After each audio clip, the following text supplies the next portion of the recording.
Battle Through the Heavens. By Heavenly Silkworm Potato. Kabanata 466. Black Hole. Tinitigan si Hanyu, na talagang pansamantalang isinantabi ang kanyang pagkahumaling sa kalinisan at kinamayan si Xiaoyan, nakaramdam din si Elder Leon ng kaunting pagkagulat. Nakabawi siya ilang sandali at sinulyapan si Hanyu na may mas malalim na kahulugan. Tumawa siya. Xiaoyan dapat ay may pribilehiyo kang maging isa sa ilang mga lalaking estudyante sa Inner Academy na nakipagkamay kayo. Kung gayon ako ay talagang pinarangalan.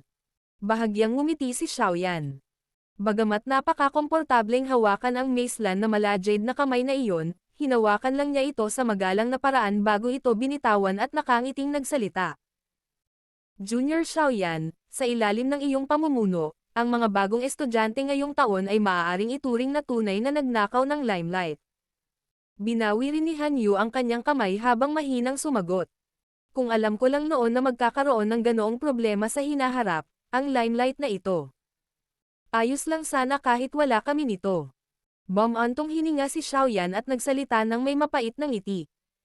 Mukhang mayroon ng mga matatandang estudyante na nagpunta upang maghanap ng gulo. Hindi maiwasan ni Hanyu na magulat nang marinig niya ito. Agad siyang naunawaan nang tumanggo siya. Isang mahina at nakangiting arko ang lumitaw sa sulok ng kanyang bibig. Walang magawang tumanggo si Xiaoyan. Dapat alam ni Junior Xiaoyan ang kaunti tungkol sa mga bagay sa loob ng Inner Academy, di ba? Dapat alam mo rin ang mga benepisyo ng pagkakaroon ng proteksyon ng isang pangkat, di ba? Maaari ko bang malaman kung mayroon kang anumang intensyon na sumali sa isang pangkat? Ang mga maliliwanag na mag-aaral ni Hanyu ay matamang nakatitig kay Xiaoyan, na parang random na nagtatanong. Hindi napigilan ni Xiaoyan na ibuka ang kanyang mga kamay nang marinig niya ito. Mapait siyang ngumiti at sinabing, "Natatakot ako na hindi ako makakapasok. Ito ay dahil ang batch ng mga bagong estudyanteng ito ay may malaking pag-asa sa akin, at nakuha akong bumuo ng isang bagong pangkat na tinatawag na Pansgate. Kaya, maaari ko lamang tanggapin ang mabuting hangarin ni Senior Hanyu sa aking puso. Bumuo ka na ng sarili mong paksayon. At ang mga miyembro ay talagang mga bagong estudyante." Ang mukha ni Hanyu ay hindi maiwasang matigilan habang tumutunog ang mga salita ni Xiaoyan. Maging si Elder Liu ay tumingin kay Xiaoyan ng sobrang gulat na tingin. Oo, tuyong tumawa si Xiaoyan at tumanggo nang makita ang kanilang mga ekspresyon. Junior Xiaoyan. Ang bagay na ito. Maaaring makaakit ng maraming gulo. Magkadikit ang mga kilay ni Hanyu. Sa wakas ay nagsalita siya sa malalim na boses pagkaraan ng ilang sandali. Parang walang panuntunan ang Inner Academy na hindi maaaring bumuo ng paksayon na binubuo ng mga bagong estudyante, tama ba? Nagulat si Xiaoyan nang marinig niya ito. Hindi niya maiwasang magkunot ng bahagya nang makita niya ang seryosong ekspresyon sa mukha ni Hanyu. Talagang walang ganoong tuntunin. Gayunpaman, ang mga bagong estudyanteng pumapasok sa Inner Academy bawat taon ay sumasakop ng 60% ng lahat ng bagong dugo sa Inner Academy bawat taon. Kaya naman, maraming paksayon sa Inner Academy ang sumisipsip sa mga bagong estudyanteng ito bawat taon, gamit ang pamamaraang ito upang madagdagan ang kanilang lakas. Ito ay naging ganito sa lahat ng mga taon na ito at halos naging tradisyon na. Gayunpaman, ngayon ay pinagsama-sama mo na ang lahat ng mga bagong mag-aaral ngayong taon. Nagre-resulta ito sa iba pang mga paksayon na hindi makakuha ng mga bagong recruit sa taong ito. Ang pagkilos na ito ay tiyak na mag-aanyaya sa kawalang kasiyahan ng maraming paksayon.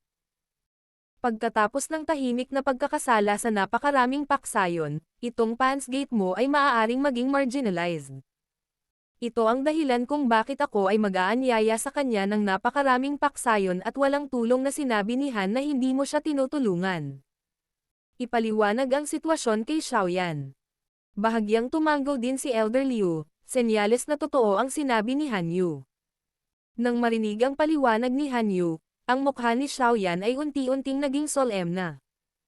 Dahil hindi siya pamilyar sa mga kaugalian at tradisyon ng Inner Academy, nagresulta ito sa paglimot niya sa tuod na ito.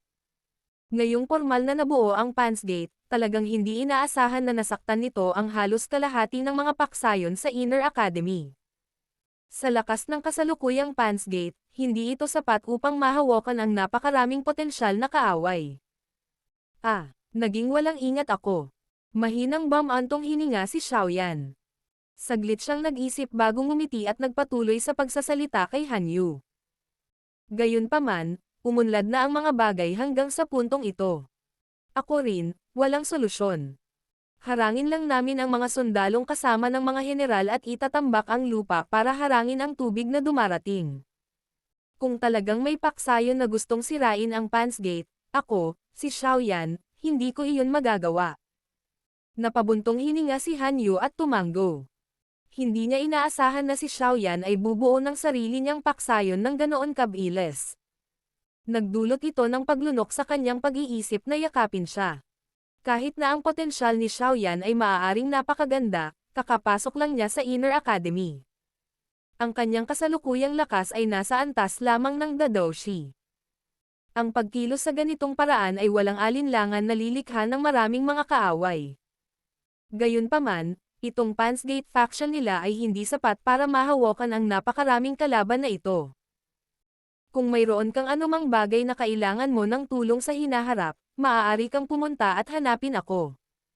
Gagawin ko ang aking makakaya upang makatulong. Natahimik si Hanye saglit bago niya itinaas ang kanyang mga mata at dahan-daang nagsalita kay Xiaoyan. Hihihi. Kung ganoon, maraming salamat, Senior Hanyu. Napangiti si Xiaoyan at tumango nang marinig niya ito.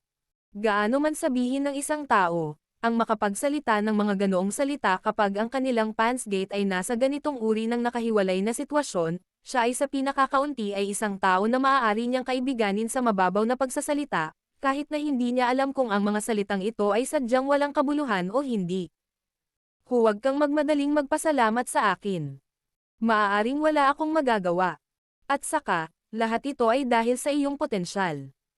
Umiling si Hanyu at sinabi sa malamig na boses. Naiintindihan ko, kung isa lang akong ordinaryong bagong mag-aaral ng Inner Academy, natatakot ako na hindi ako tretuhin ng magalang sa inyong dalawa. Napangiti ng mahina si Xiaoyan. Hindi siya tanga. Mayroong ilang mga bagay na nakita niyang mas malinaw kaysa sa iba. Kung hindi dahil sa kanyang talento at potensyal, si Elder Liu, na may posisyon na Elder at Hanyu, na nagtataglay ng napakaraming lakas sa loob ng Inner Academy, ay tiyak na hindi magbibigay sa kanya ng espesyal na paggalang. Ito ang Inner Academy.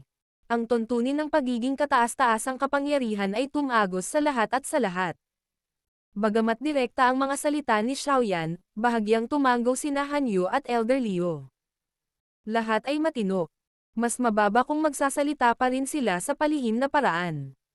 Sige, Junior Xiaoyan, maglibot ka muna sa Blazing Sky Chi-Refining Tower kasama si Elder Liu. Kailangan ko pang pumunta sa ika-6 na antas, at hindi na magtatagal pa. Maaari tayong mag-chat kung may pagkakataon tayong gawin ito sa hinaharap. Bahagyang yumoko si Hanyu kay Xiaoyan bago siya tumalikod at dahan-daang naglakad patungo sa isang lugar ng sinaunang tore. Ngumiti si Xiaoyan at tumango. Pinaalis ng kanyang tingin si Hanyu. Nang mawala ang likod niya sa gilid ng mainit na liwanag ay binawi niya ang tingin. Hihihi. Xiaoyan, ano ang tingin mo sa babaeng yun na iyon? Mula sa gilid, ngumiti si Elder Liu habang pinagmamasdan si Xiaoyan na binawi ang kanyang tingin at nagtanong.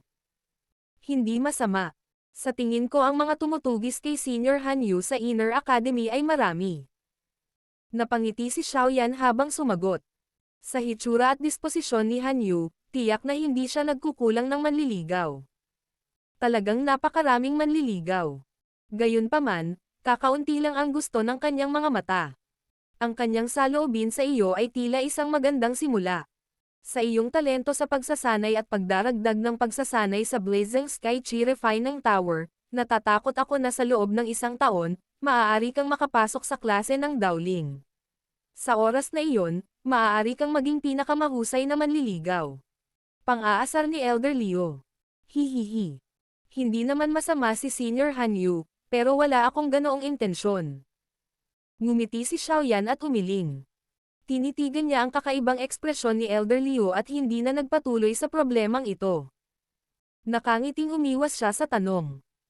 Hindi pa naipakilala ni Elder Leo itong Blazing Sky Chirefine Tower sa estudyanteng ito. Oh, muntik ko nang makalimutan yon. Hihihi. Sundan mo ako. Nagmamadaling tinapik ni Elder Leo ang kanyang ulo matapos ipaalala ni Xiaoyan. Ngumiti siya ng paumanhin at agad na tumalikod para manguna. Sumunod si Xiaoyan malapit sa likuran. Ang Blazing Sky Chirefine Tower na ito ay inilibing sa ilalim ng lupa, na nagpapakita lamang ng tuktok ng tore.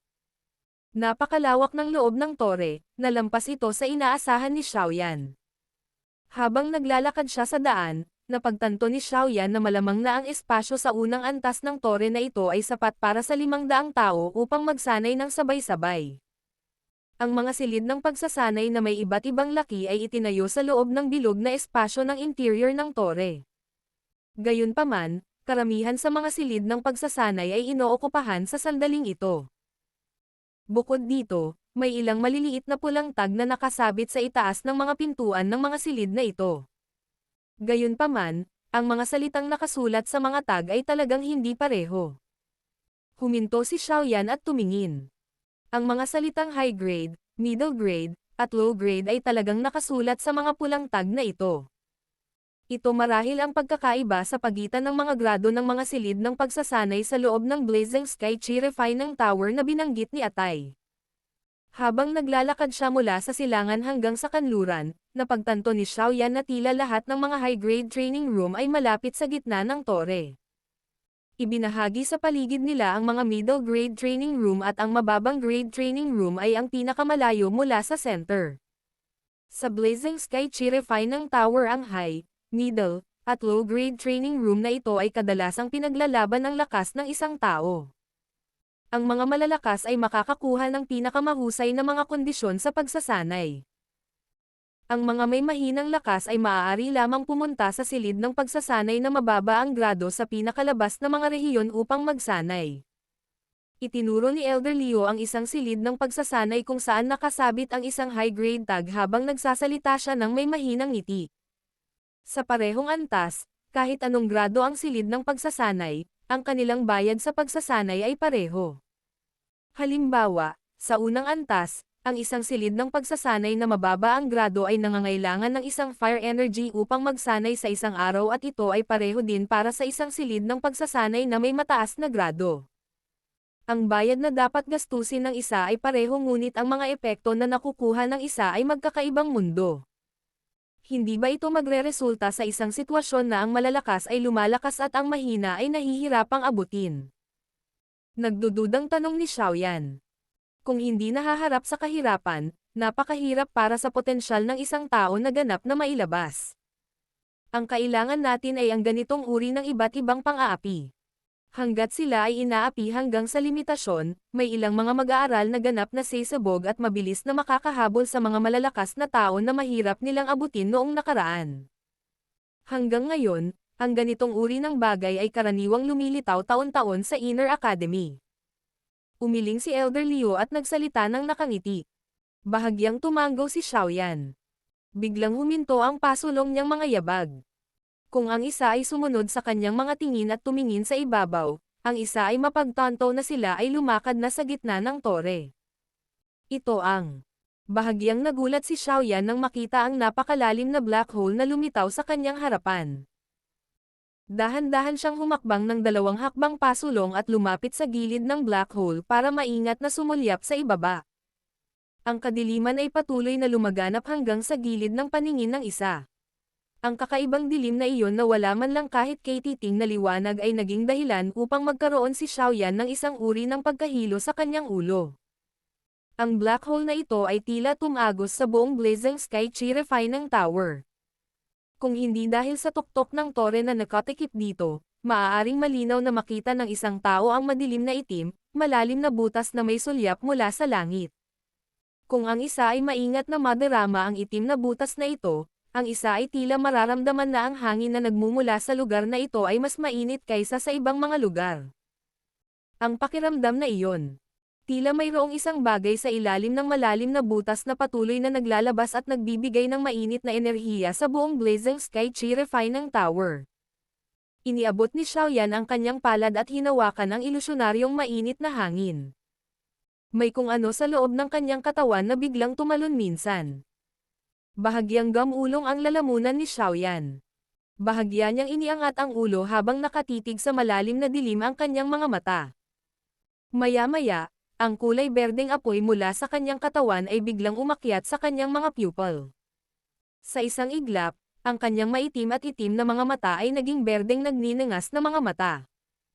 Habang ang berdeng apoy ay dumampi sa kanyang mga mata, ang napakalalim na kadiliman sa ibaba ay nagsimulang lumabo sa isang kakaibang paraan. Gayunpaman, habang ang dilim ay unti-unting lumalabo, ang lahat ng balahibo sa katawan ni Xiaoyan ay biglang tumayo. Sa ilalim ng pokus ng pares ng berdeng nagninengas na mga mata, ang ilang bahagyang pagbaluktot ay nagsimulang mabuo sa espasyo ng walang katapusang kadiliman. Mabilis na kasunod nito, ang baluktot na espasyo ay parang isang di nakikitang sawa habang nagsimula itong umakyat patungo sa pasukan ng butas sa sobrang nakakatakot na bilis. Xiaoyan, tumabi ka. Nang malapit nang umakyat ang distorted space, biglang may sumigaw sa tabi ng tenga ni Xiaoyan. Kaagad, hinawakan ng isang nangungunot na kamay ang kanyang mga balikat at hinayla ng malakas, na inilalayo siya sa madilim na butas na ito. Hindi nagtagal pagkatapos na hinayla si Xiaoyan palayo sa butas, bigla niyang naramdaman ang mabilis na pagtaas ng temperatura sa paligid niya. Pagkatapos nito, narinig niya ang napakatalam na sumisitsit na tunog na kumakalat mula sa malalim na butas. Nagmamadali niyang itinaas ang ulo niya at tumingin. Pero biglang tumigas ang mukha niya. Nanginginig ang kanyang bibig nang lumabas ang namamaos na boses mula sa pagitan ng kanyang mga ngipin sa sobrang kahirapan. Ito. Ano ito? Anong bagay ito? Battle Through the Heavens. Kabanata 467. Ang mahiwagang Invisible Fire Python. His. Ang hindi pangkaraniwang tunog ay parang kumikislap na kidlat na paulit-ulit na kumalat at umaalingaw-ngaw sa loob ng black hole. Ilang sandali pa, biglang lumiwanag ang medyo madilim na kapaligiran. Mabilis ding tumaas ang temperatura sa hangin. Isang nakakatakot at sinaunang aura ang dahan-daang lumabas mula sa loob ng black hole. Sa wakas, ito ay tila parang kidlat na palm unit sa madilim na gabi, na sumabog mula sa halos walang katapusang malalim na kadiliman. Naninigas ang mukha ni Xiaoyan habang nakatingin sa labasan ng butas. Ang kanyang lalamunan ay hindi sinasadyang gamulong minsan. Sa sandaling ito, ang lugar na 2 metro sa itaas ng butas ay naging sobrang baluktot. Bagamat ang espasyo ay naging sobrang baluktot, ang isa ay hindi makakita ng anuman gamit ang mata. Maliban sa baluktot na espasyong iyon at sa paulit-ulit na sumisitsit na tunog, bahagyang naging kakaiba ang buong paligid dahil sa tagpong ito. Ang mukha ni Elder Liu ay sobrang solemn na din. Paulit-ulit niyang hinayla si Xiaoyan at umatras. Nang ang kanyang mga mata ay tumingin sa baluktot na espasyo, ang takot ay sumilay sa kanila. Bagaman hindi niya makita kung ano ang eksaktong naroroon, narinig din niya ang ilang mga bagay pagkatapos ng pagiging isang elder sa tore sa loob ng maraming taon. Kaya naman, alam din niya kung gaano kakilakilabot ang bagay sa loob ng malalim na kadiliman. Walang nakikita ang mga mata, ngunit ang pares ng mga mag-aaral ni Xiaoyan, na natatakpan ng Green Lotus Core Flame, ay malinaw na nakita ang nakakatakot na bagay na lumabas mula sa loob ng madilim na butas. Kaagad, ang kanyang katawan, na hinihila pabalik ni Elder Liu, ay biglang nanigas. Sa mga mag-aaral na iyon na naglalaman ng kulay berdeng apoy, malinaw na nakita ni Xiaoyan na ang bagay na marahas na lumabas mula sa walang katapusang kadiliman ay talagang isang napakalaking fire python, na nakakagulat na mahigit 10 metro ang kapal at may hindi kilalang haba. Ang katawan ng fire python ay natabunan ng mga baluktot na apoy. Idinilat nito ang malaking bibig. Ang mga pangil, na kasing laki ng hita ni Xiaoyan, ay may baluktot na ripple. Ang isang pares ng napakalaking tatsulok na mata ay may hindi nakikitang apoy na paulit-ulit na niluluwa mula sa kanila. Ang mga apoy na ito ay hindi estranghero kay Xiaoyan. Ito ay dahil nalasahan niya kanina ang pait ng apoy na ito. Siyempre, Ang bagay na lumitaw sa kanyang puso ay isang maliit na butil ng walang hugis na apoy. Kung ikukumpara sa napakalaking sawa na ito, na tila ganap na pinagsama-sama mula sa apoy, ang naramdaman niya noon ay walang alinlangan ang pagkakaiba sa pagitan ng alitaptap at maliwanag na buwan. Habang naramdaman niya ang lakas ng Fire Python, hindi nag-alinlangan si Xiaoyan na kahit isang elite na si Dao Wang ay malamang na agad na magiging abo sakaling madikit ang kanyang katawan dito. Ang Fire Python ay nagdala ng isang mabangis na dagandong habang ito ay bumaril mula sa kadiliman. Gayunpaman, nang malapit na itong maabot ang isang lugar, 5 metro sa itaas ng pasukan ng black hole, ang nakapalibot na espasyo ay biglang nagsimulang magbago. Sa tulong ng berdeng apoy, malabo na nakikita ni Xiaoyan na ang espasyong nakapalibot sa black hole ay tila sobrang baluktot habang bumubuo ito ng spatial cage sa mismong sandaling ito. Maaaring may napakalaking lakas ang Invisible Fire Python, ngunit nang bumangga ito sa spatial restraints nito, naging sanhi lamang ito ng bahagyang pag-alo ng hola. Walang ibang epekto. Napagtanto na wala ng pag-asa na subukang kumawala, ang apoy na sawa ay hindi napigilan na maging isang maliit na baliw. Ang hindi nakikitang apoy ay iniluwa mula sa napakalaking bibig nito sa lahat ng direksyon at paulit-ulit nitong sinunog ang spatial cage. Sa kasamaang palad, gaano man ito nasunog, ang space cage na iyon ay nakatayo pa rin ng matatag. Pagkaraan ng ilang sandali, ang Invisible Fire Python ay naubos na. Humarap ito sa langit, at nagpakawala ng sumisitsit na tunog na naglalaman ng galit na galit nito. Pagkatapos nito, makikita na lamang ng isang tao na ang espasyo ay paulit-ulit na nabaluktot habang ang Fire Python ay muling naging maamo at nag-drill pabalik sa malalim na madilim na butas. Nang mawala ang Fire Python, sa wakas ay naging manipis ang space cage at tuluyang nawala. Nakahinga ng maluwag si Elder Liu nang maramdaman niya ang pagbaba ng temperatura sa paligid. Bumulong siya. Malapit na iyon, ngunit bakit biglang nagising ang bagay na ito? Sa tabi niya, unti-unti ding nakabawi si Xiaoyan mula sa pagkabigla. Ang kulay berdeng apoy sa kanyang mga mata ay mabilis na umatras habang nagtanong siya sa paos na boses. Elder Liu. Iyon. Ano ang bagay na iyon? Nang makabawi sa tanong ni Xiaoyan, naging solemn na ang mukha ni Elder Liu habang pinagmamasdan ang una. Sinabi niya sa malalim na boses. Huwag sabihin sa iba ang tungkol sa nakita mo ngayon. Sa simula, bawal ang mga estudyante na lumapit sa gitnang rehiyon ng tore. Ngayon, napabayan ko ang aking tungkulin. Buti na lang, oras ng duty ko ngayon. Kung hindi, tiyak na magkakaroon ng hindi maiiwasang gulo. Tumanggaw si Xiaoyan nang makita niya ang solemn na mukha ni Elder Liu. Inosente niyang ibinuka ang kanyang kamay. Wala akong nakita. Kaya lang bigla kong naramdaman ang pagtaas ng temperatura. Bukod pa rito, may ilang ingay na nagmumula sa black hole. Natural na para sa ikabubuti kung wala kang nakitang anuman. May ilang bagay na mas mabuting hindi mo napag-alaman. Pinakamabuting huwag ka nang pumunta rito sa hinaharap. Kung hindi, kapag natuklasan ka, mapaparusahan ka kasama ng mga elder na naka-duty. Nakahinga ng maluwag si Elder Liu. Hindi niya pinagdudahan ang mga salita ni Xiaoyan. Pagkatapos ng lahat, kahit siya mismo, ay hindi nakikita ang nakakatakot na bagay na iyon. Maaari lamang siyang umasa sa kanyang pangunawa sa pagbaluktot at kurbada ng espasyo upang hatulan kung ano ang anyo ng di nakikitang nilalang na ito. Nang marinig ang kabagsikan sa boses ni Elder Liu, hindi sinasadyang nagbago din ang ekspresyon ni Xiaoyan.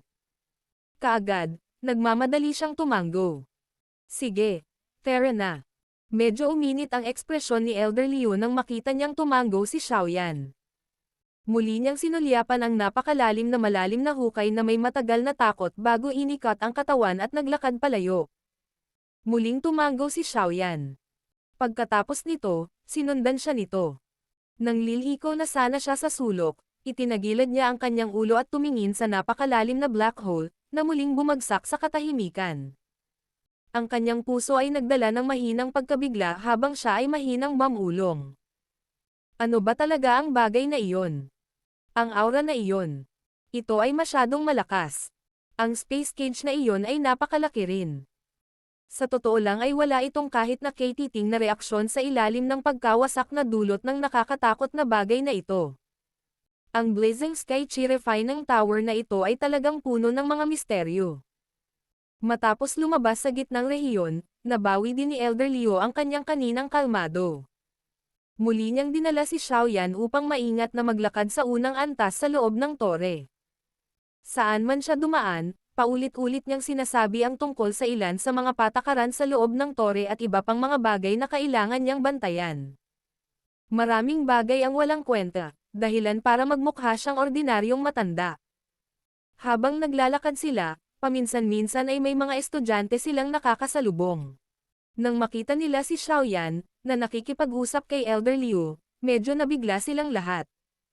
Dahil sa katayuan at pagkakakilanlan ng mga elder na tagapag-alaga ng tore, kadalasan ay napakahigpit nila sa mga estudyante. Kaya naman, maraming estudyante ang gumagalang at natatakot sa kanila. Maliban sa ilang matatandang estudyante, na may napakalakas na lakas, bihira silang makakita ng sinumang elder na gumaganyan sa isang bagong estudyante. Ang lahat ng nakakagulat na tinging ito sa daan ay naging dahilan din upang maunawaan ni Xiaoyan ang pagpigil nitong Elder Liu dito. Gaya nga ng kasabihan, mas makakapagtrabaho ang isang tao kung may kasama siya sa Imperial Court. Ngayong kara-rating pa lang niya, natural na para sa kanya ang makakabuo ng ilang koneksyon. Kahit gaano pa kalaki ang kanyang potensyal, sa pinakamababa, isa lang siyang dadoshi. Ang ganitong uri ng lakas ay talagang walang anumang kapuri-puri sa mga mata ni Elder Liu, na nakarating na sa klase ng Dawang. Xiaoyan, ang inyong Pansgate faction ay kakabuo pa lang. Inirerekomendo ko na kapag pumasok kayong lahat sa Blazing Sky Chirify ng tower, sa ngayon ay hindi ninyo dapat subukang mangagaw ng kahit anong high-grade training room. Biglang sinabi ni Elder Liu na may mahinang ngiti nang maglakad sila papunta sa isang lugar at nakitang mas kakaunti ang mga tao. Nagulat si Xiaoyan nang marinig niya ito, ngunit agad na tumango.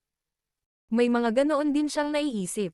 Sa kaunting oras na ito na pumasok siya sa Inner Academy, walang alinlangang magdudulot ito ng mas maraming tao na hindi nasisiyahan sa Pansgate nilang ito kung gusto nilang sakupin ang pinakamahusay na mga lugar ng pagsasanay. Malamang na kapag pumasok ang grupo nila sa lugar ay may ilang paksayon na darating at magpapatalsik sa kanila. Kung ikukumpara sa mga matatandang paksayon na iyon, maliban kay Xiaoyan at ilang dadoshi, karamihan sa iba ay walang lakas na makipaglaban sa mas matatandang paksayon.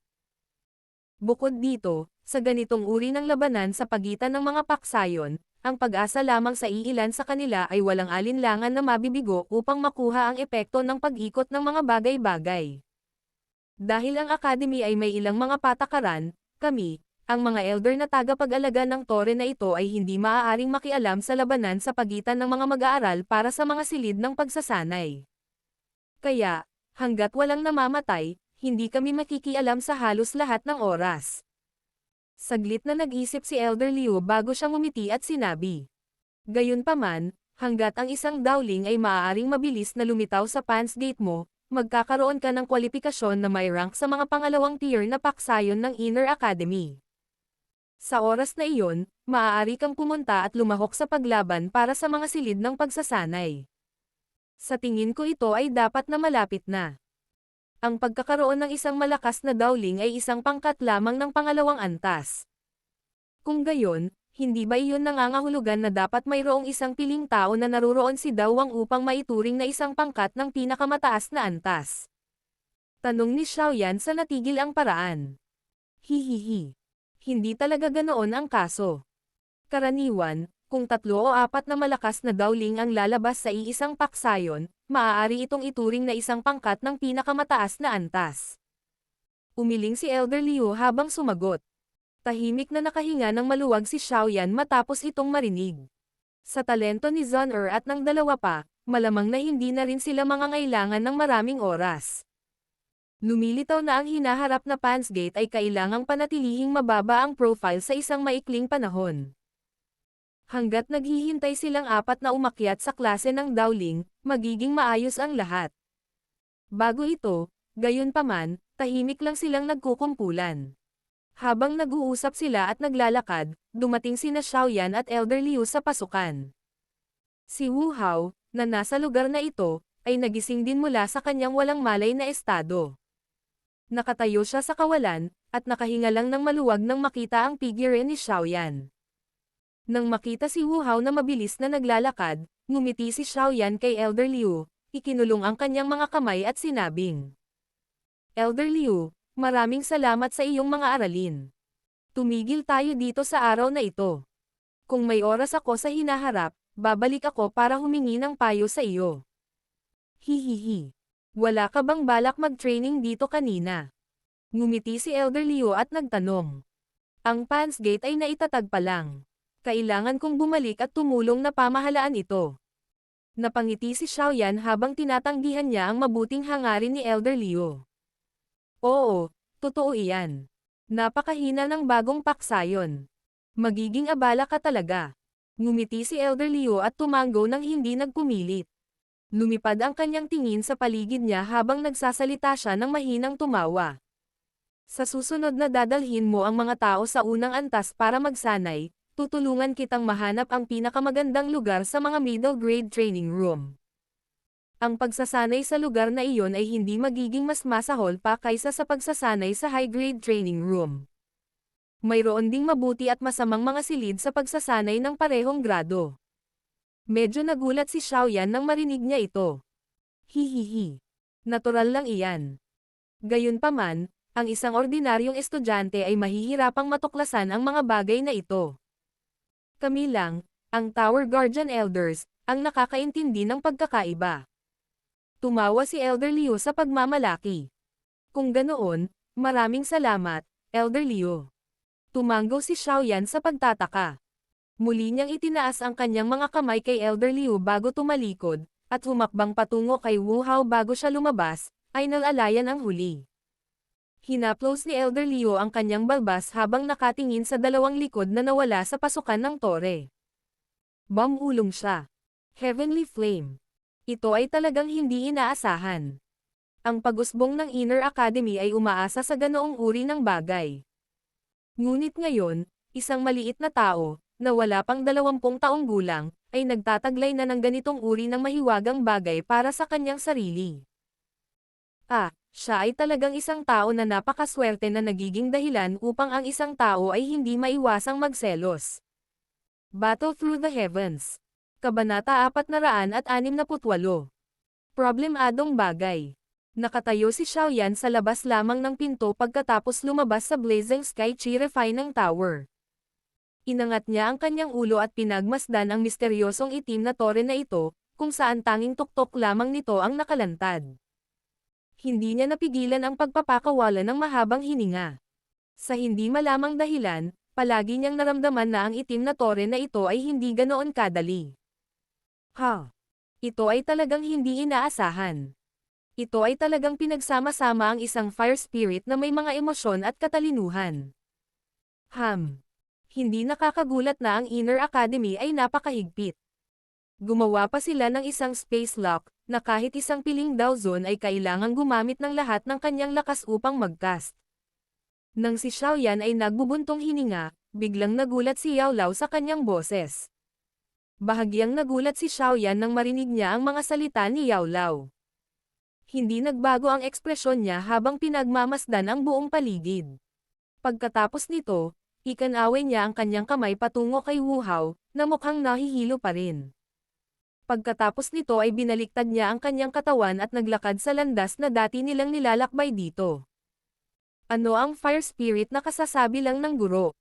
Naglakad si Xiaoyan sa parehong nabilis, iyon ay hindi mabilis o mabagal, sa kahabaan ng kalsadang ito na may linya ng mga puno. Saka lamang niya ito na itanong sa kanyang puso. Isang kahaliling anyo ng buhay na nilikha mula sa purong apoy. Ang invisible flame serpent na nakita mo kanina ay dapat na ang katalinuhan na nilikha mula sa loob ng Fallen Heart Flame. Masasabi pa nga na ang Fire Python ay ang orihinal na katawan ng Fallen Heart Flame sa loob nitong Blazing Sky Chi-Refining Tower. Dahan-daang paliwanag ni Yao Lao. Ano? Ang Fire Python na iyon ay ang Fallen Heart Flame. Biglang huminto ang mga yabag ni Xiaoyan. Bahagyang nagbago ang ekspresyon ng mukha niya dahil hindi niya maiwasang mapasigaw sa gulat. Oo, hindi dapat ako nagkamali ng naramdaman. Ang kakaibang apoy na iyon sa pagitan ng langit at lupa ay lalago sa iba't ibang kakaibang anyo pagkatapos na maipan sa paglipas ng panahon. Ang isang halimbawa ay ang Green Lotus Core Flame na nakilala mo sa Lava Underground. Ang anyo ng halaman na iyon na katulad ng lotus ay nabuo lamang pagkatapos na ang pangunahing apoy ay sumailalim sa libu-libong taon ng pagsugpo sa boses ni Lao. Siyempre, ang Green Lotus Core Flame na nakita natin noong nakaraan ay maaaring nagtataglay ng anyo ng halaman ngunit hindi ito nakabuo ng emosyon o katalinuhan na pag-aari nito. Gayunpaman, kanina, naramdaman ko talaga ang apoy na iyon. Ang ganitong uri ng apoy na katawan, na nagtataglay ng katalinuhan na pagmamay-ari nito, ay tinatawag nating Fire Spirit. Ang katalinuhan nito ay dapat na maihahambing sa ilang ultimate magical beast na maaaring magkaroon ng anyo ng tao. Kung gayon, paano natin mapapadalisay ang ganitong uri ng Fire Spirit kahit na makuha natin ito? Kanina, naramdaman ko rin ang nakakatakot na aura ng bagay na iyon. Natatakot ako na kahit isang malakas na dawwang ay maaaring hindi nito katapat. Paano natin malalaman ito? Ang mga salita ni Yao Lao ay naging sanhi ng pagkagulat ni Xiaoyan. Hindi niya inaasahan na kahit isang Lingus ay nakabuo ng sariling kamalayan. Gayunpaman, ngayong mayroon ng sariling kamalayan ang apoy na ito, tiyak na hindi ito papayag na lumunin at dalisayan ng ibang tao. Nang makita ang nakakatakot na aura na ipinakita nito kanina, agad na nawalan ng gana si Xiaoyan. Talagang napakahirap. Gayunpaman walang ibang pagpipilian. Siyempre, hindi mahalaga kung handa kang isuko ang Fallen Heart Flame, at pumunta at maghanap ng iba pang Heavenly Flames. Natawa si Yao Lao ng mahina. Anong biro ang banibitawan mo? Napakadali bang hanapin ang Heavenly Flames? Agad na sumigaw si Xiaoyan sa loob ng kanyang puso nang marinig niya ito. Matapos gumugol ng ilang taon, nakuha niya ang Green Lotus Core Flame sa pamamagitan ng pag-asa lamang sa swerte. Ngayong natagpuan na niya ang Fallen Heart Flame pagkatapos ng matinding kahirapan, paano niya ito papayag na isuko ito? Kung ganoon ay maaari lang tayong maghintay at makita. Sa totoo lang huwag na nating banggitin kung paano natin ito haharapin pagkatapos nating makuha ang Fallen Heart Flame. Kung paano natin ito makukuha ay puno na ng maraming problema. May tono ang boses ni Yao Lao na parang sumasakit ang ulo. Ang malalakas na tao sa Inner Academy na ito ay kasing dami ng mga ulap. Sa tore kanina, malabo kong naramdaman na mayroong napakahina ngunit makapangyarihang mga aura sa ibaba. Ang lakas ng mga aura na ito ay ganoon na sa aking kasalukuyang espiritual na anyo, imposible para sa akin na makakuha ng malaking kalamangan kapag nakikipaglaban ako sa kanila. Nagsalubong ang kilay ni Xiaoyan habang ang kanyang 10 daliri ay mahigpit na nakakabit. Bukod dito, sa sandaling ito, makokompirma ko na ang dahilan kung bakit nagagawa ng Inner Academy na pataasin ang bilis ng pagsasanay ng mga estudyante ay dahil sa pagkakaroon ng Fallen Heart Flame. Tinatakan nila ang Fallen Heart Flame, na bumuo ng isang espiritu, sa Blazing Sky Chi-Refining Tower, na hiniram ang epekto nito ng pagpapusare sa Fallen Heart Flame sa anyo ng Fallen Heart Flame. Ito ay nagpapahintulot sa mga mag-aaral na gamitin ito upang palakasin ang kanilang mga chi-path at pinuhin ang Dao Chi. Sila ay pinalaki ang Fallen Heart Flame. Dahan-daang bumuga ng malamig na hangin si Yao Lao habang mahinang bumulalas. Biglang nanginig ang mga kamay ni Xiaoyan, na pinagdikit. Pinunasan niya ang malamig na pawis sa kanyang noo nang hindi nag-iiwan ng bakas. Sa kanyang puso, patuloy siyang nakaramdam ng pagkabigla sa mga nakakabaliw at matapang na pagkilos na ito ng Inner Academy.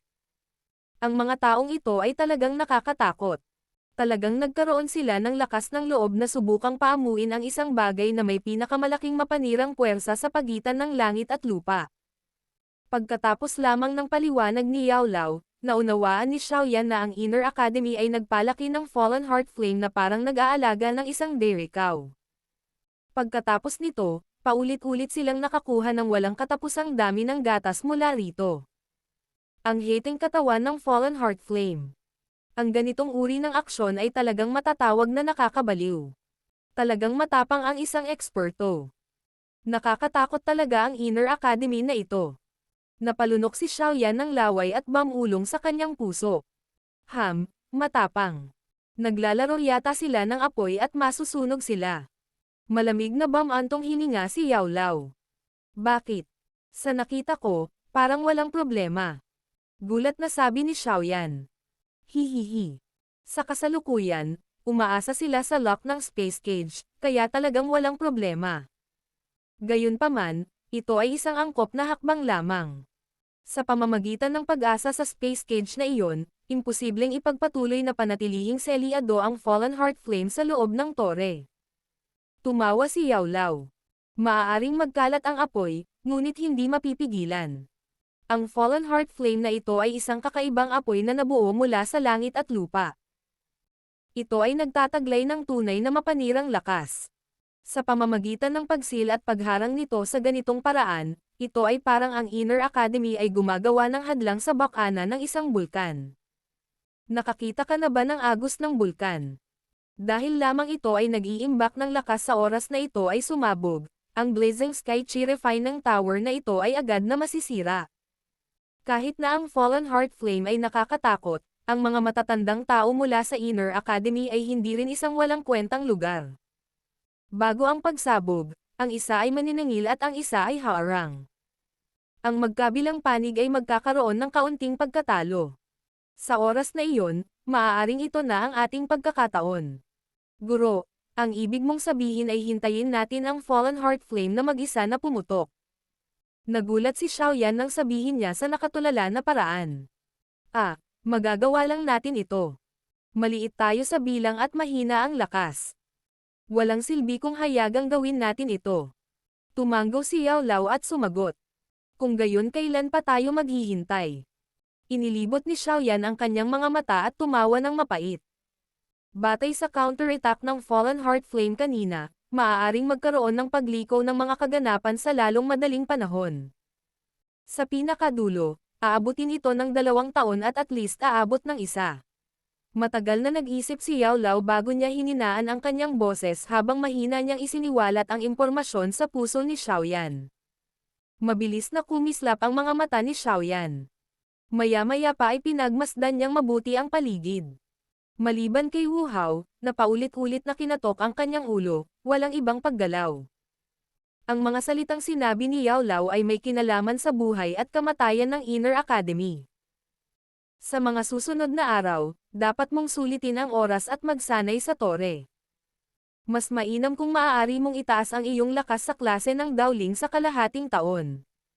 Sa oras na iyon, kasama ang Green Lotus Core Flame at ang Flame Splitting Tsunami, sa tingin ko maaari kang tumakbo ng walang takot sa loob ng klase ng Dowling.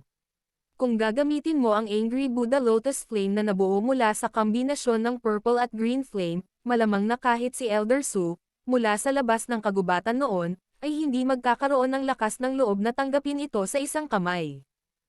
Mas mainam na subukan mo ang iyong makakaya na huwag gamitin ang malakihang Angry Buddha Lotus Flame na pinagsasama ang Bone Chilling Flame at ang Green Lotus Core Flame. Ang bagay na iyon ay maaaring may nakakatakot na lakas, ngunit ang pagbabalik nito ay sadyang napakahusay kung minsan, mas marami ang mawawala sa iyo kaysa sa natamo mo. Bukod dito, dapat kang pumunta at simulan ang pagsasanay sa D-Class Agility Dao Technique, 3000 Lightning Movement. Hanggat matagumpay mong na-practice ang bagay na iyon, dapat ay nasa isang hindi matitinag na posisyon kapag nakaharap mo ang ordinaryong Dowling. Kahit na nakatagpo mo ang isang malakas na dawang, dapat ay mayroon kang kakayahang tumakas kahit na hindi mo siya kayang talunin. Ang boses ni Yao Lao ay parang putok ng bala. Ang kanyang napakaraming salita ay naging sanhi ng mapait na pagngiti ni Xiaoyan. Ilang sandali lang ang lumipas bago niya tuluyang natunaw ang mga salitang iyon. Mukhang mayroon pa ring iba't ibang sangkap para sa Ground Spirit Pill, di ba? Matapos dahan-daang lunukan ang lahat ng iba't ibang paalala mula kay Yao Lao, nag-isip si Xiaoyan saglit at napagtanto na may isang bagay na hindi nakuha ni Yao Lao. Agad naman siyang nagsalita ng nakangiti. Ang bagay na ito ay isa ring kinakailangang bagay. Kung hindi, kahit na makuha niya ang Fallen Heart Flame sa hinaharap, malamang na hindi siya maglalakas loob na hawakan ito. Talaga. Gayunpaman, Ang mga sangkap na iyon ay pambihirang mga bagay. Kailangan mong mag-ingat ng mabuti. Nagulat si Yao Lao bago siya agad na tumango at tumugon. Tumawa ng mapait si Xiaoyan at tumango.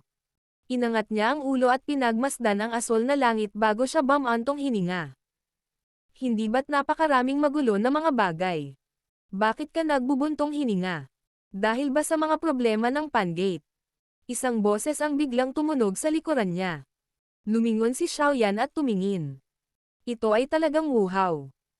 Ang kasalukuyang siya ay tila nakabawi mula sa kanyang walang malay na estado pagkatapos na inihaw ng heart flame. Hihihi. Wala lang. Tumawa ng mahina si Xiaoyan bago sinabing.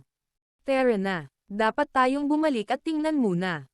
Sa sandaling sinabi niya iyon, nanguna siya upang pabilisin ang kanyang mga hakbang, at lumipad sa daan na kanyang pinanggalingan kanina. Sumunod si Wu Hao sa likuran. Makalipas ang halos 40 hanggang 50 minuto, unti-unting lumapit sina Xiaoyan at Wu Hao sa lugar ng tirahan ng mga bagong estudyante. Habang dahan-dahan siyang naglalakad papunta sa residence area, ang bakanteng kalsada ang naging dahilan ng pagkagulat nilang dalawa. Habang ang dalawa ay medyo natigilan, isang figure ng tao ang biglang lumabas mula sa loob ng residence area habang hinihingal.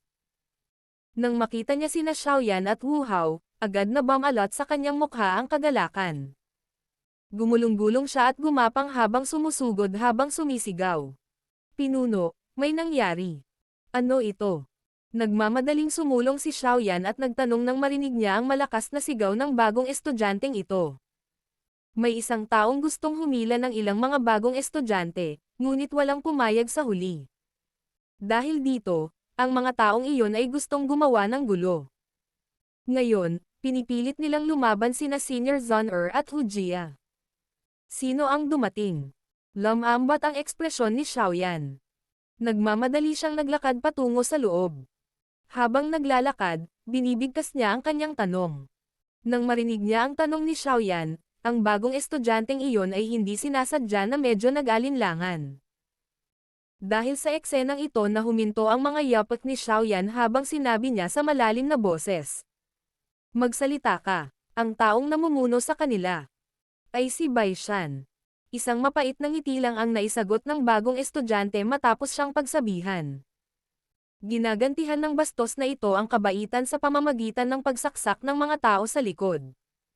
Matapos marinig ito, agad na naging madilim ang ekspresyon ni Xiaoyan at Wu Hao. Battle Through the Heavens. Kabanata 469. Taya.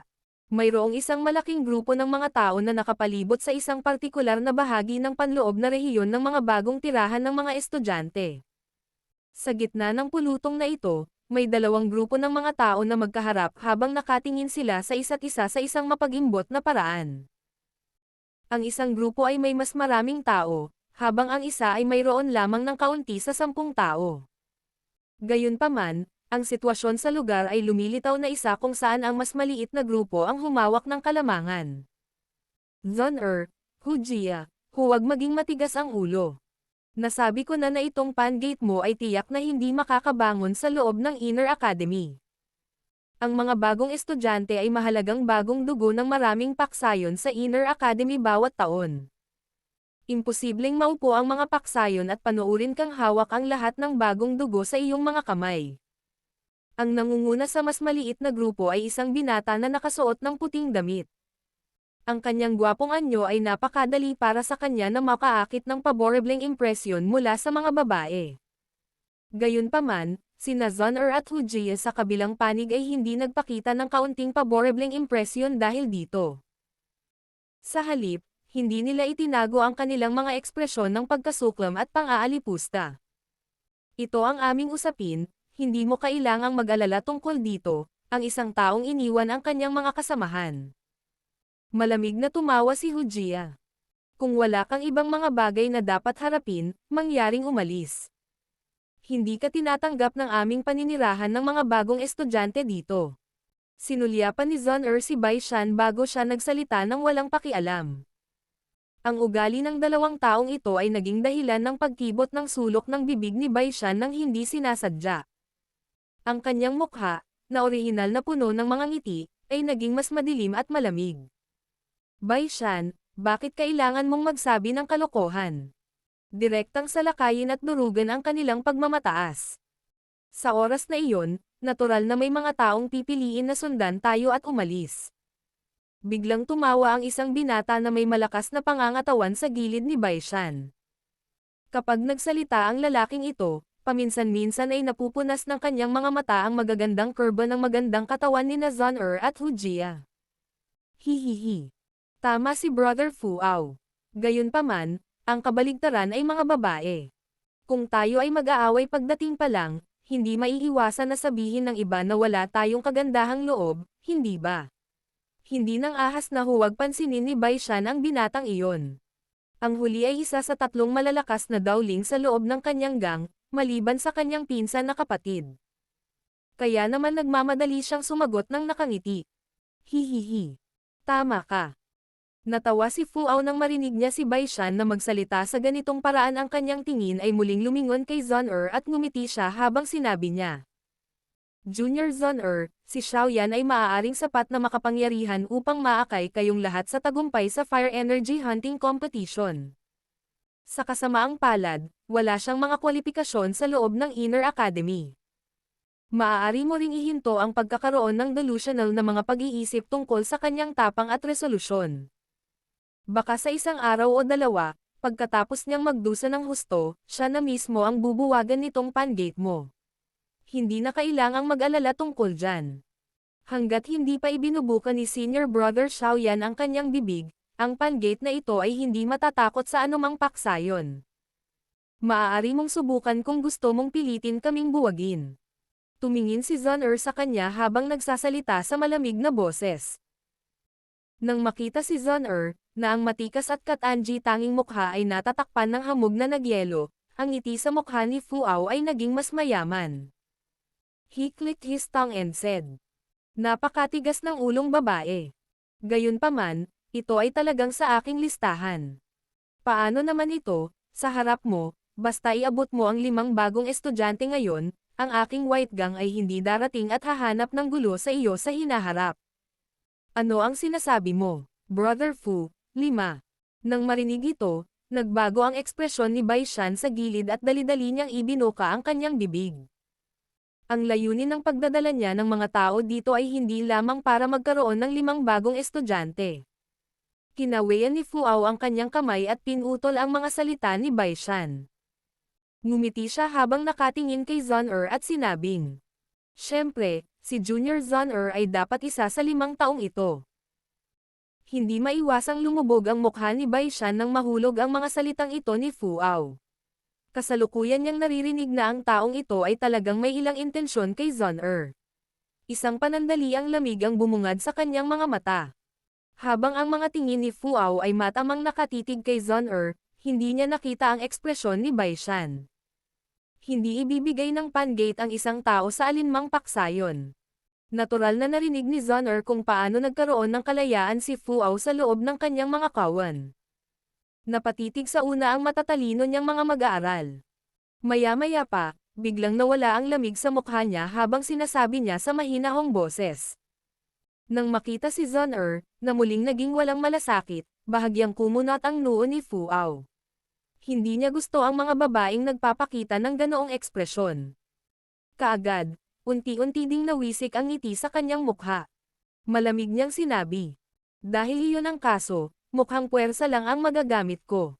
Gusto kong makita kung anong kredibilidad ang mayroon ka para mapanatili sila pagkatapos kong talunin ang malalakas na tao sa Pangate mo. Tapos gusto mong subukan. Ang magandang mukha ni Hujia ay malamig sa yelo. Ang Emerald Daochi ay lumundag mula sa loob ng kanyang katawan. Isang malakas na puwersa ang kumalat sa walang laman na lupang ito. Habang pumuputok ang puwersa ni Hujia, ang 12 ng mga bagong estudyante sa likod niya ay umungol din ng galit. Maraming magkakaibang kulay na dawkis ang sabay-sabay na dumagsa. Bigla na lang, ang mga dahon sa lupa ay inalag ng Daochi hanggang sa itinaas sila sa hangin. Oh! Ang batch na ito ng mga bagong estudyante ay talagang gaya ng sabi ng mga chismis. Sila ay walang hanggan na mayabang. Hindi napigilan ni Fuao ang mapangiti ng panunuya nang makita niya ang napakaraming Daochi na lumalabas. He stopped his footsteps mabigat. Isang malalim na kalabog lamang ang maririnig ng isang may kulay asol na Daochi na agad na tinakpan ang kanyang katawan. Habang gamulong ang Daochi, tila malapot ito ng tubig dagat habang lumiligid ito sa buong katawan niya. Habang si Daochi ni Fuao ay dumagsa, isang malakas na puwersa na higit sa ilang beses na mas malakas kaysa sa sinumang naruroon ay nagsimulang kumalat sa walang laman na lupa. Talagang umasa siya sa lakas niya para sugpuin ang puwersa ng maraming bagong estudyante. Ngayon, gusto kong ipakita sa iyo ang pagkakaiba ng matatandang estudyante at ng mga nakababata. Nilabas ni Fuao ang kanyang baywang at malamig na tumawa. Baishan, dalhin mo ang mga tao at hayaan ang mga bagong estudyanteng ito na maunawaan na ang pagkakaroon lamang ng matigas na buto ay hindi makakatulong sa kanila na mabuhay. Bahagyang tumango si Baishan. Pinagmasdan ng kanyang mga mata si Zun-er sa kabaligtaran sa isang komplikadong paraan. Pagkatapos nito, ikanaway niya ang kanyang kamay at nagutos sa malalim na boses. Atake! Nang marinig ang sigaw ni Baishan, ang halos 10 matatandang estudyante sa likod niya ay agad na nagpakawala ng mahinang sigaw. Ang kanilang mga katawan ay naging anino habang sila ay pumutok ng paputok patungo sa malaking grupo sa paraang parang kidlat. Haharangan ko si Baishan. Zun-er, pangunahan mo ang iba na pigilan ang mga natitira. Kinamayan ni Hujia ang kanyang maselang kamay. Isang mahaba at kulay berdeng latigo ang lumitaw. Bahagyang hamampas ang latigo at isang tunog ng kulog ang lumabas sa hangin. Bahagya rin itong nagdala ng hindi pangkaraniwang halimuyak. Oo, bahagyang tumango si Zun-er. Ang kanyang mga mag-aaral ay malamig-lamig habang pinapanood niya ang mga figure ng tao na pumuputok ng paputok. Isang nakasisilaw na gininto ang kinang ang bumungad sa kanyang maliit na malajade na mga kamay. Nang magsisimula na ang laban, at ang grupo ni Baishan ay malapit nang makipagsagupaan sa grupo ni Zun-er, isang itim na anino ang biglang hamampas sa kalangitan, na agad na dinala ang matalim na tunog ng pagpunit ng hangin. Ang anino ay biglang bumaril sa isang lugar sa pagitan ng magkabilang panig. Kaagad, isang pagsabog na sinamahan ng pagkalat ng alikabok ang nakahiwalay sa magkabilang panig. Bahagyang kumunot ang mga kilay ni Fuao habang pinagmamasdan niya ang rehiyong puno ng alikabok. Ikinumpas niya ang kanyang manggas at biglang lumitaw ang simoy ng hangin na may dalang halumigmig. Agad itong umihip, nabasa ang alikabok at naging dahilan ng pagbagsak nito. Habang ang alikabok ay nahulog sa lupa, isang napakalaking kulay itim na pinuno, na ipinasok sa matigas na mabatong lupa, ay lumitaw sa mga mata ni Fuao at ng iba pa. Matapos tumigil saglit ang kanilang mga tingin sa itim na pinuno, lumingon ang lahat sa 2 taong nakatayo sa likuran nito. Xiaoyan, Wu Hao, akala ko pareho kayong tumakas pagkatapos makarinig ng ilang balita. Talagang hindi inaasahan na maglakas loob kayong bumalik. Bahagyang nagbago ang ekspresyon ni Baishan habang malamig siyang nagsalita matapos makita ang 2 figure ng tao na lumitaw. Malamig na sumulyap sa kanya ang tingin ni Xiaoyan. Pagkatapos nito, tumalon ito at nilagpasan siya at huminto sa katawan ni Fuao. Nararamdaman niya na ang taong ito ang pinakamalakas na tao na naruroon. Nang makita ang hitsura ni na Xiaoyan at Wu Hao, agad na naghiyawan ang mga bagong estudyante ng Pangate. Matapos ang lahat ng mga bagay na nangyari sa panahong ito, si Xiaoyan ay naging tunay na gulugad sa kanilang mga puso. Hanggat siya ay nasa paligid, magkakaroon sila ng espiritu ng pakikipaglaban na kinakailangan upang makipaglaban sa sinuman. Sa wakas ay bumalik na kayong 2. Tahimik na nakahinga ng maluwag si Hujia nang makita niya ang payat na iyon sa kanyang harapan. Gaano man katibay ang kanyang puso, sa huli ay ang pinakamahusay para sa isang lalaki na tumayo sa harap pagdating sa mga bagay na iyon. Senior Brother Xiaoyan. Sila. Huminto ang tingin ni Zun-er sa likod ni Xiaoyan habang mahinang nagsasalita. Ikanaway ni Xiaoyan ang kanyang kamay at pinutol ang mga salita ni Zun-er. Sabi niya na may mahinang ngiti. Oo, alam ko. Ipaubaya mo sa akin ang natitirang mga bagay. Tumango si Zun-er sa malumanay at malambot na paraan habang nakatingin sa payat na likod na iyon. Nagustuhan niya ang paraan ng pagiging puno ng kumpiyansa nito anuman ang gawin nito, tulad noong bata pa siya. Ikaw si Xiaoyan. Tinitigan ni Fuao si Xiaoyan, pagkatapos ay sinulyapan ang kabaitan ni Zhon'er na lubos na iba sa panlalamig niya kanina. Hindi niya maiwasang magsalubong ang kilay at magsalita ng malamig na ngiti. Siya si Xiaoyan. Ang kasalukuyang pinuno ng mga bagong estudyanteng ito. Pinutol ni Baishan at ipinaalam sa kanya. Baishan, talagang hindi inaasahan na ang balat ng mukha mo ay talagang makapal sa ganoong antas. Ang aking mga mata ay talagang mapurol sa nakaraan. Napatingin si Xiaoyan kay Baishan at natatawa habang nagsasalita. May pangungot siya na hindi niya maitago sa kanyang pagtawa. Palibhasa ay tinutuya sa ganoong bagay, isang kaberdehan ang hindi sinasadyang lumabas sa mukha ni Baishan. Malungkot niyang sinulyapan si Xiaoyan at malamig na sinabi. Pwede kang maging mayabang. Nasabi ko na sa Inner Academy, marami akong paraan ng pakikitungo sa iyo. Bukod sa pag-asa sa kapangyarihan ng ibang tao, ano pa ang magagawa mo? Tumawa ng walang pakialam si Xiaoyan. Ikaw. Sige, tigilan mo na ang pakikipagtalo. Ikinaway ni Fuao ang kanyang mga kamay at pinutol ang dalawa habang pinagtatawanan nila ang isa't isa. Inangat niya ang kanyang ulo, tinitigan si Xiaoyan at mahinahong sinabi. Hindi ako makikipagtalo sa iyo. Ibigay sa amin ang 15 bagong estudyante, ang White Gang at agad kaming aalis sa lugar na ito. At kung wala akong ibibigay. Nakapatong ang kamay ni Xiaoyan sa hilt ng ruler sa harapan niya habang tinanong niya ito ng malamig na tawa. Pagkatapos ay bubugbugin kita hanggang sa tuluyang mawala ang iyong prestihiyo sa harap ng mga bagong estudyanteng ito. Ibinuka ni Fuao ang kanyang bibig at tumawa. Naglabas ng lamig ang mapuputi niyang ngipin. Bahagyang tumango si Xiaoyan.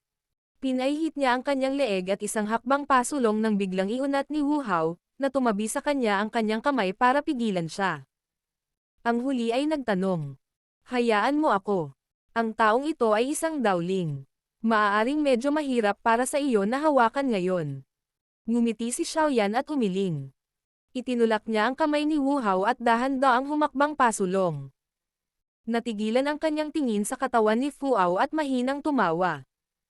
Isa sa isa, kung manalo ka, gagawin namin ang sinasabi mo. Kapag natalo ka, bawal ang White Gang mo na humanap ng gulo sa Pangate namin sa loob ng 3 buwan. Ano sa tingin mo? Maglakas loob ka bang tanggapin? Agad na nanliit ang mga mata ni Fuao nang marinig niya ito. Big Brother Fu, huwag kang sumang-ayon sa kanya. Ang taong iyon ay nagtataglay ng ilang makapangyarihang trump card. Kapag ginamit niya ang mga ito, sapat na upang madaling makipaglaban sa isang dowling. Sa huling pagkakataon, kahit si Luo Hao ay natalo ng kanyang mga kamay. Si Baishan sa gilid ay nagmamadaling nagpatuloy. Lahat tayo ay maaaring umatake ng sama-sama. Bagamat maraming mga bagong estudyante, tiyak na hindi nila tayo mahaharang lahat. Hindi na kailangan.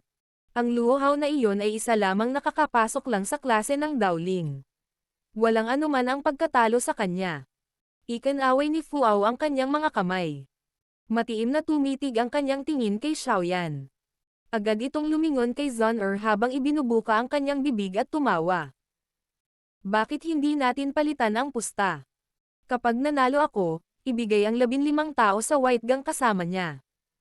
Kapag natalo ako, ang White Gang ay hindi manggugulo sa inyong lahat sa loob ng kalahating taon. Ano ang masasabi mo? Ang ngiti sa mukha ni Xiaoyan ay unti-unting nawala hanggang sa ang kanyang madilim at solemn na anyo makalipas ang ilang sandali ay may ilang bangis na nakatago sa loob nito. Ang isang dragon ay may kaliskis na hindi maaaring hawakan. Ang mga gumawa nito ay magdudulot ng galit. Walang alinlangan na ang hindi mahahawak ang sukat ni Xiaoyan ay ang babaeng ito na naglagay ng lahat ng kanyang iniisip sa kanya mula noong sila ay bata pa. Senior Brother Xiaoyan, makipagkompetensya. Isang malumanay na boses ang biglang tumunog mula sa likod ni Xiaoyan. Kaagad, isang malambot na tila walang buto na pinong kamay ang marahang humawak kay Xiaoyan na mahigpit na nakakuyom ang kamao. Nakahinga si Xiaoyan ng malalim na hangin. Ibinaling niya ang kanyang ulo at pinagmasdan ang dalagang nakaberdeng damit na matikas na nakangiti. Bahagyang tumagilid ang katawan, lumapit siya sa tenga ng dalaga sa ilalim ng medyo namumula nitong mukha. Gamit ang boses na silang dalawa lang ang nakakarinig, dahan-dahan niyang sinabi. Babae, aalisin ko ang white gang kalahating taon mamaya. Oo, biglang ngumiti ang dalaga. Maganda, maamo at nakakaantig ang kanyang ngiti, dahilan para maantig ang puso ng mga nasa tabi. Siya ay hindi kailanman nagdududa sa kanya mula noong siya ay bata pa. Battle Through the Heavens. Kabanata 470. Pakikipaglaban kay Fu Ao. Marahang tinapik ni Xiaoyan ang ulo ni Zhang Er bago siya dahan-daang tumalikod. Ang dilim sa kanyang mukha ay mabilis na nawala habang siya ay walang pakialam na tumingin kay Fu Ao sa tapat. Mahina niyang tanong. Magsisimula na ba tayo? Ha? Ang lakas ng loob mo. Nang makitang talagang naglakas loob si Xiaoyan na lumaban, hindi napigilan ni Fu Ao na sumigaw sa medyo nagtatakang paraan. Agad siyang tumawa. Sige. Ngayon, tingnan ko kung ang pinunong ito ng mga bagong estudyante, na ang pangalan ay nagdulot ng kaguluhan sa loob ng Inner Academy, ay talagang kasing lakas ng usap-usapan. Nang makita ang malaking labanan na magsisimula na, lahat ng nakapalibot na nagmamasid na mga estudyante ay nagmamadaling umatras ng ilang hakbang. Marami na rin silang narinig na chismis tungkol kay Xiaoyan. Natural na tuwang-tuwa sila ngayon na maaari na nilang husgahan siya ng sarili nilang mga mata. Siguro kung kayang makipaglaban ng Xiaoyan kay Fu Ao. Kung hindi niya kaya, natatakot ako na talagang mawawalan siya ng malaking halaga. Hihihi. Napapabalitang umabant na si Fu Ao sa 3-star na antas ng Dowling isang buwan na ang nakalipas. Maaaring talunin ng Xiaoyan na ito si Luo Hao, ngunit napakahirap at delikado pa ring lumaban kay Fu Ao. Kung siya ay pabaya at matatalo kay Fu Ao, hindi lang siya mawawalan ng mukha kundi mawawalan din siya ng sarili niyang babae. Nakakatuwa talaga. Hindi pinansin ni Xiaoyan ang maraming pribadong pag-uusap sa paligid niya. Dahan-dahan siyang humakbang pasulong, at ang kanyang mga kamay ay mabilis na nakabuo ng ilang kakaibang seal. Habang nabubuo ang mga seal sa kanyang mga kamay, biglang lumabas ang mga tipak ng kulay berdeng apoy mula sa puyaw ng tubig sa kanyang katawan. Sa wakas, sinundan nito ang isang medyo kakaibang ruta habang nagsimula itong mabilis na umikot. Nang minsang umikot ang kulay berdeng apoy sa kakaibang rutang ito, hindi napigilan ng berdeng apoy ngunit nagsimulang kumulo ng kaunti. Ang mga alon ng ligaw, marahas na enerhiya ay kumalat at tuluyang kumalat sa bawat sulok ng katawan ni Xiaoyan. Ang unang pagbabago ng Skyfire 3 Mysterious Changes, Green Lotus Change. Bang! Biglang tumahimik ang handsil. Ang malalakas na kulay berdeng apoy ay marahas na bumubulusok mula sa loob ng katawan ni Xiaoyan, bumalot sa kanya at naging dahilan upang siya ay maging isang kulay berdeng taong apoy. Ang apoy ay tumaas saglit bago ito mabilis na lumiit pabalik sa katawan ni Xiaoyan. Nang lumiit ito pabalik, naramdaman ng lahat na pataas ng pataas ang hininga ni Xiaoyan. Talagang malapit na itong maabot ang yugto ng isang malakas na Dowling. Talagang pilit niyang itinaas ang kanyang lakas. Hindi katakataka na nagawa niyang talunin si Luo Hao. Gayunpaman, ang ganitong uri ng secret technique ay sa huli ay isang kawalan. Hindi ito magtatagal at sa halip ay magdudulot ng napakalaking pinsala sa kanyang katawan. Xiaoyan, ito ba ang iyong trump card? Nagulat si Fu Ao nang makita niyang biglang lumakas ang aura ni Xiaoyan. Bigla niyang naintindihan habang malamig siyang tumawa. Tahimik pa rin si Xiaoyan nang harapin ang malamig na pagtawa ni Fu Ao. Hinawakan ng kanyang kamay ang hilt ng heavy Zuan ruler sa tabi niya, ikiling ang kanyang ulo patungo kay Wu Hao at mahinang sinabi. Bantayan ang grupo ni Baishan. Makakaasa ka. Ibigay mo sa akin ang tanga na iyan. Tumanggaw si Wu Hao. Bahagya siyang nag-alinlangan bago bumulong. Mag-ingat ka. Ang Fu Ao na ito ay mas malakas kaysa kay Luo Hao. Oo, bahagyang tumanggaw si Xiaoyan. Ibinaling niya ang tingin kay Fu Ao na malamig na nakangiti sa tapat niya. Dahan-daang umangat ang mga paa ni Xiaoyan. Pagkatapos nito ay bigla itong nahulog, at isang enerhiyang pagsabog ang agad na tumunog mula sa kanyang mga paa. Ang katawan ni Xiaoyan ay naging isang itim na anino at direktang sinugod ang huli. Ngayon, Hahayaan kitang matikman kung ano ang ibig sabihin ng pagiging isang tunay na piling Dowling. Ang ibig sabihin ng unorthodox ay hindi maituturing na tamang landas. Ang itim na anino ay mabilis na lumaki sa mga mata ni Fu Ao. Isang malamig na buntong hininga ang pinakawalan niya at naikuyom ang kamao. Kumikislap ang asol na liwanag. Isang kulay asol na trident, na halos 5 talampakan ang haba ay kumislap at lumitaw. Hawak ang trident sa kanyang kamay, tumusok si Fu Ao patungo sa itim na anino sa kanyang harapan. Isang malabong asol na liwanag ang kumikislap sa tines. Mayroong kahit ilang kulay asol na liwanag, na lumitaw sa espasyo na dinaanan nito. Klang! Biglang huminto ang itim na anino.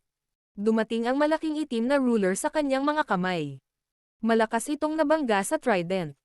Kaagad, ang tunog ng pagbabanggaan ng metal ay nagdala ng ilang mga spark habang ito ay kumikislap at lumitaw sa larangan ng digmaan. Ang lakas mo talaga. Bahagyang nanginig ang katawan ni Fu Ao. Napaatras siya ng kalahating hakbang habang nagpakawala ng gulat na tawa kumpara kay Xiaoyan na napaatras. Kaagad, muli siyang sumugod sa malapit. Sa ilalim ng takip ng kulay asol na Dao Chi sa trident sa kanyang kamay, ito ay parang isang masamang peteng sa dagat, gumugulong at umaangat. Makapal at malamig ang puwersa dahil may dala itong mahinang mabangis na puwersa. Yumigting ang mukha ni Xiaoyan habang pinagmamasdan ang pag-atake ng trident na mabilis na sumunod. Marahan niyang kinamayan habang diretsyong iwinagayway ang ruler at pasulong upang salubungin si Fu Ao nang hindi man lang umaatres. Ang kulay asol na Dao Chi at ang kulay berdeng apoy ay sumasakop sa kalahati ng kalangitan sa itaas ng larangan ng digmaan. Isang malabong puting fog ang paulit-ulit na bumangon. 2 figure ng tao na parang multo ang kumikislap at bumaril sa loob ng fog.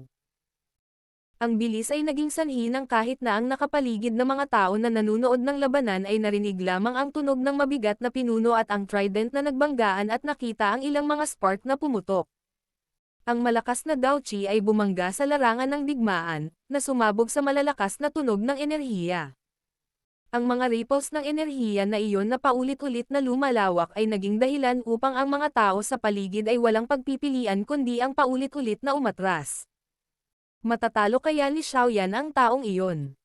Ang mga mata ni Hu Jie ay matamang nakatitig sa mga figure ng tao na kumikislap sa mahinang puting fog.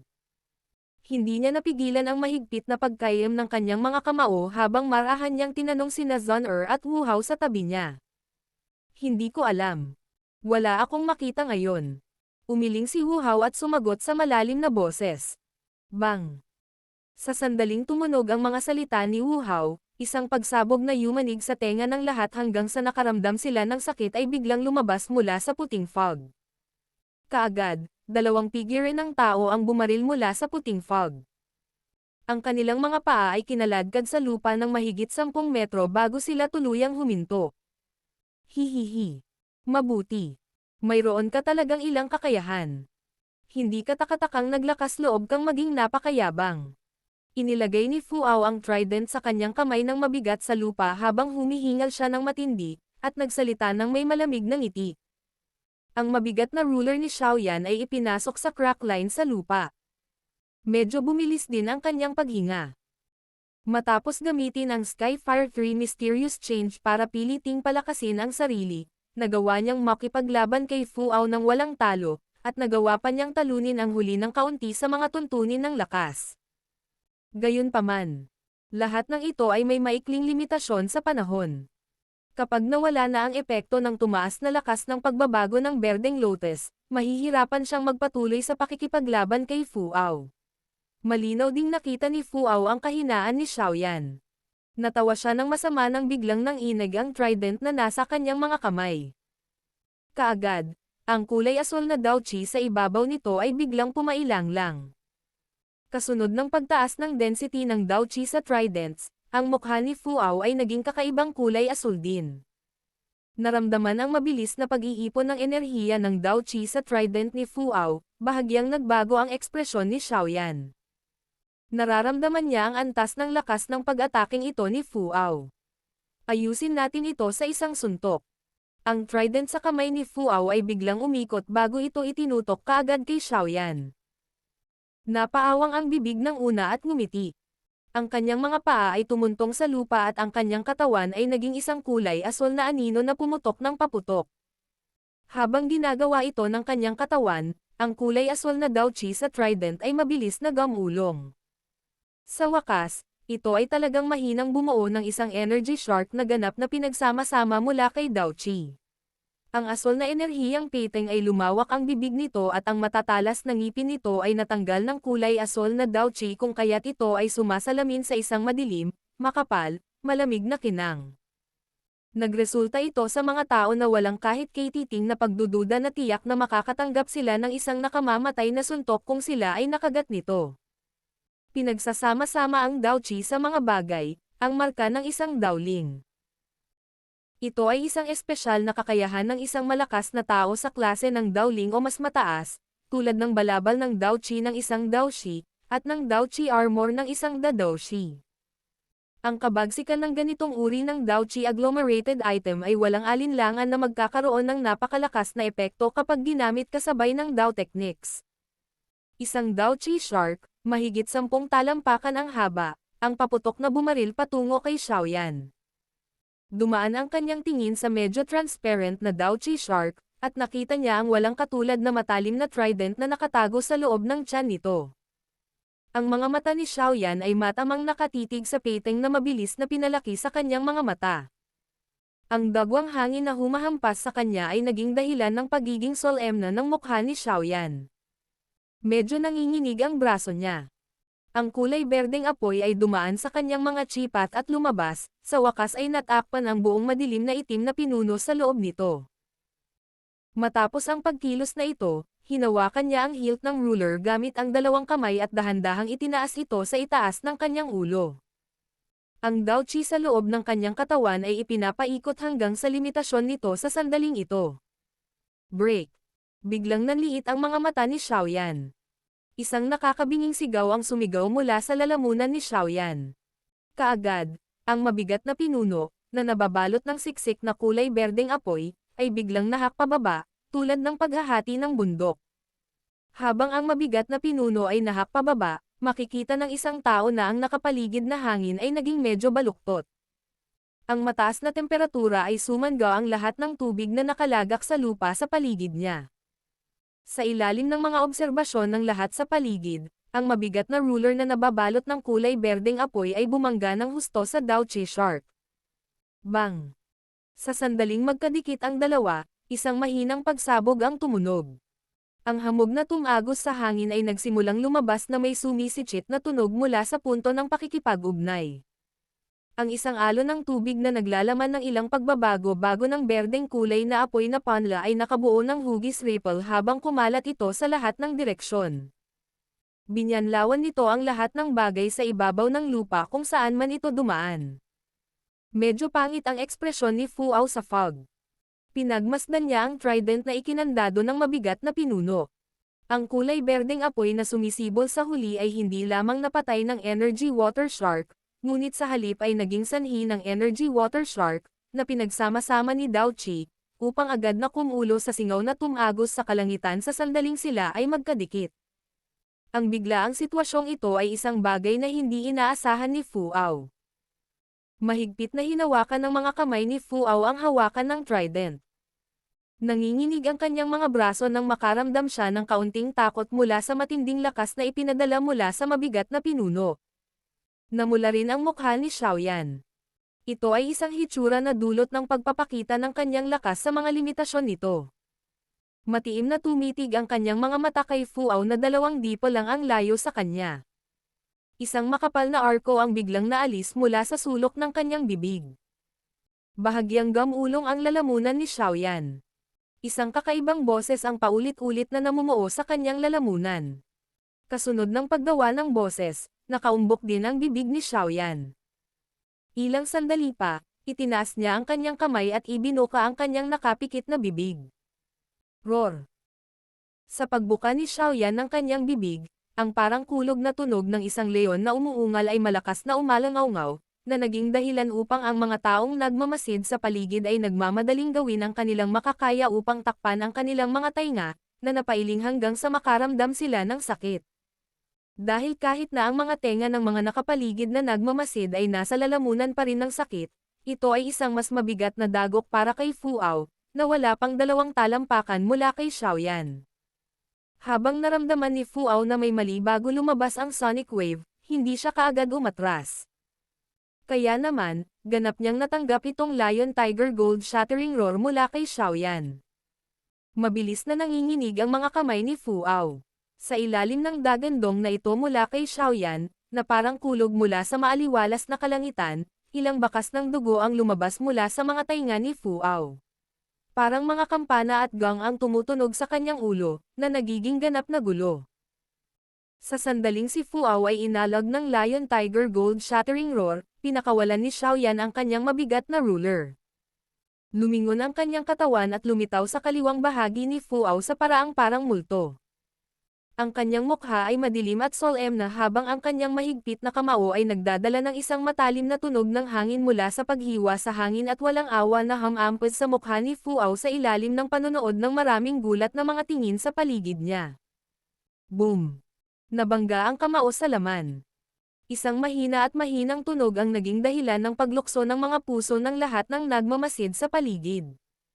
Kaagad, nakita nila si Fuao na lumipad na parang saranggola na may putol na tali habang ang kanyang katawan ay gamulong ng ilang beses sa himpapawid bago ito mabigat na durog at lumapag sa lupa 12-12 metro ang layo. Walang nakakaalam kung buhay pa siya. Sa sandaling bumagsak ang katawan ni Fuao sa lupa, natahimik ang mga nakapaligid na nanonood.